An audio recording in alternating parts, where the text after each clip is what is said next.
Bismillahirrahmanirrahim. Assalamualaikum warahmatullahi wabarakatuh.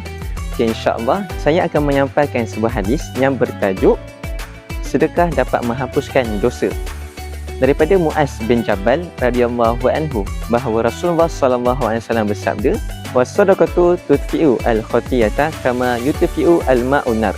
Yang bermaksud sedekah dapat menghapuskan dosa seperti mana api memadamkan air.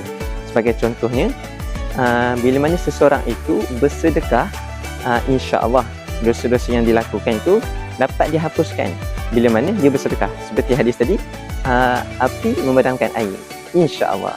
Jadi dengan penyampaian hadis sebentar tadi, diharapkan kepada tuan-tuan dan puan-puan untuk menyumbang kepada program Jelajah Bakti Siswa pada kali ini yang dianjurkan oleh Kelab Taha, dan sedekah tersebut ataupun sumbangan tersebut dapat disalurkan kepada yang pertama, asnaf, fakir miskin dan kelangsungan program. Sekian, wallahu alam.